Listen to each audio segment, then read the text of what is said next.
দলীয় কার্যালয়ে ডেকে তৃণমূলে যোগদান করার প্রস্তাব। বিজেপির শক্তি কেন্দ্রের প্রমুখকে যোগদান করতে অস্বীকার করায় দলীয় কার্যালয়ের ভেতরেই মারধরের অভিযোগ তৃণমূলের জয় হিন্দ বাহিনীর মালদা জেলা সভাপতির বিরুদ্ধে। পাল্টা তৃণমূলের অভিযোগ, আগামী 29 তারিখ জয় হিন্দ বাহিনীর একটি কর্মসূচি রয়েছে মালদার ইংলিশ বাজার শহরে।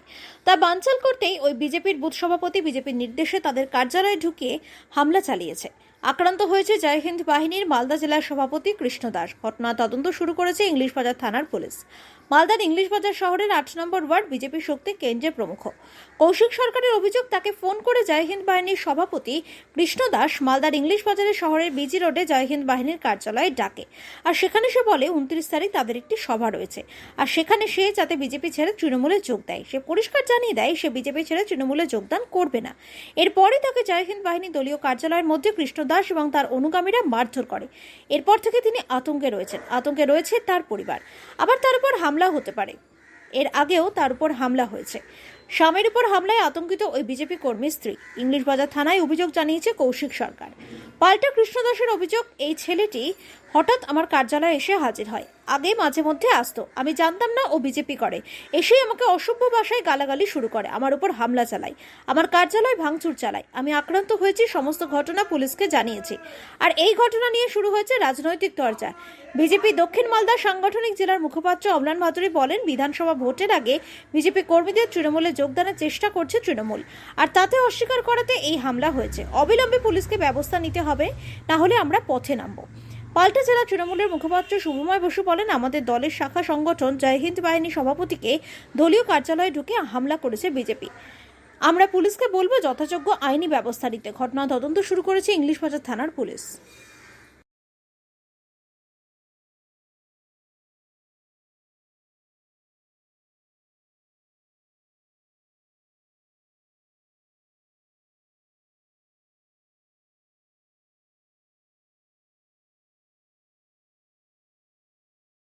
4-5 দিন আগে জয় হিন্দ বাহিনী যিনি তৃণমূলের সভাপতি আছেন কৃষ্ণ দাস, তিনি আমাকে ফোন করেন, দিয়ে বলছে তুমি 8 নম্বরের প্রেসিডেন্ট? বললাম হ্যাঁ।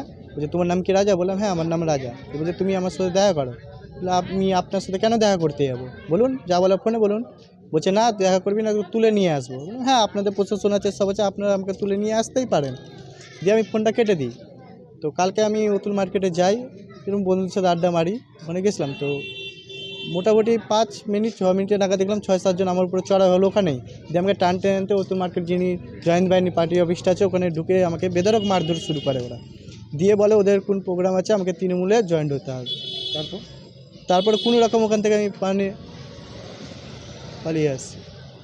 কতটা আতঙ্কে আছেন? আতঙ্ক বলতে আপনারা জানেন কাউন্সিলর ভোট কিন্তু 2022 থেকে নিয়ে আমার উপরে 8 থেকে 9 বার হামলা হয়েছে, আমার বাড়িতে হামলা হয়েছে। আপনাদের মাধ্যমে আমি করেছি। কি চাইবেন আপনি পুলিশের কাছে? পুলিশের কাছে কি চাইবো, আমি তো 4 বছর ধরে ভুগেই আসছি। পুলিশ কি করছে না করছে আমি তো জানি। আপনার নেতাদের জানিয়েছেন, জেলার নেতাদের? হ্যাঁ আমি জেলার নেতাকে ফোন করেছিলাম, তো জানিয়েছি। অভিযোগ করেছেন?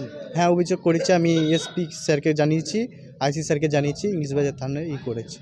আপনার নাম? যে ঘটনা কি হয়েছে বলতে, কৃষ্ণ দাস এর আগেও হামলা করেছিল, আবার হামলা করেছে। আমরা ভয়ে আছি, নিরাপত্তা চাইছি। আমি, আমার স্বামী, আমার শাশুড়ি মা আছে, এরা বাইরে বাইরে ঘুরে বেড়াচ্ছি, বাড়িতে থাকতে পারছি না, হামলা চলছে। এটাই বেধড়ক মার মেরেছে ওকে। এর আগেও একবার হামলা হয়েছে, আবার হচ্ছে। আমি এটার নিরাপত্তা চাইছি, আমাদেরকে বাঁচতে দেওয়া হোক শান্তিভাবে। আপনার স্বামী কোন দল করে? বিজেপি।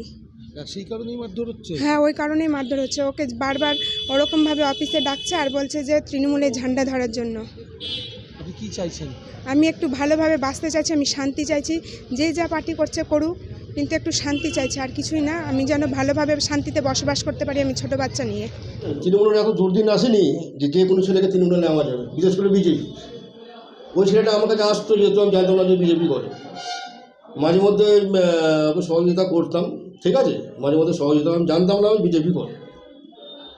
এবং কালকে 15টার দিকে হঠাৎ ওই কয়েকজন মিলে, আমি অফিসে আমি একাই ছিলাম, আমার উপরে চড়াও হয়, আমাকে মারধর করে, আমাকে ওখানে ফেলে দেয়। কেন? আমি বুঝতে পারছি না, কারণ আমাদের 29 তারিখে একটা আমাদের মিছিল আছে, আর একটা পদসভা আছে আপনার ফোকারামে। এটা দলগত কোনো চক্রান্ত হতে পারে। আমরা থানাতে যখনই করা হয় সবকে ডাকলাম, সবাই আসলো।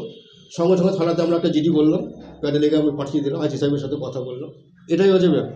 ওই কিসের জন্য করলো না করলো এখন অবধি আমি বুঝতে পারছি না কেন করলো। কেন চক্রান্ত কেন বলছে? হতে পারে আমরা মিছিল করছি এবং তৃণমূল এগিয়ে যাচ্ছে, কারা করছে এই চক্রান্তটা? বিজেপিরা করছে, বিজেপিটাই চক্রান্ত, বিজেপিটাই চক্রান্ত। আপনার উপর আক্রমণ করেছে? অবশ্যই আমার উপরে আক্রমণ করে। দেখুন গাটা হচ্ছে এখানে 50-100 জন আপনি স্টেটমেন্ট দেন, যান যে কী করেছে না করেছে। হঠাৎ এসে ওখান থেকে গালিগালাজ করছে, চেয়ার ফেয়ার সব ভাঙচুর করে দিয়েছে। দেখেন আমার চশমা ভাঙচুর করে দিয়েছে, ঠিক আছে, আর আমাকে প্রাণে মারার আমাকে হুমকি দিয়েছে। এই যে বিজেপি এখন গুন্ডামিতে নেমে গেছে। তৃণমূলের এটাই কালচার, ওরা দীর্ঘদিন যাবৎ এগুলো করে আসছে।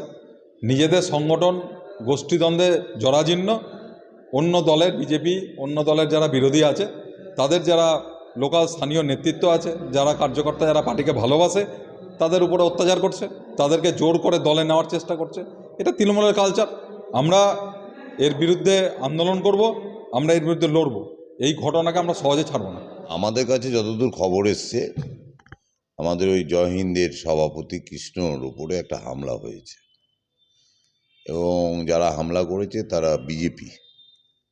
তো এই খবরটা আমাদের কাছে এসছে এবং আমরা কিন্তু এই ব্যাপারটা প্রশাসনকে বলেছি যে এই ব্যাপারটা আমাদের দলের নেতার উপর হামলা, এই হামলায় যেন দোষীদেরকে অবিলম্বে গ্রেপ্তার করা হয় এবং পার্টি অফিসে মমতা বন্দ্যোপাধ্যায় এবং অভিষেক বন্দ্যোপাধ্যায়ের ছবিকেও অসম্মান করা হয়েছে বলে শুনেছি।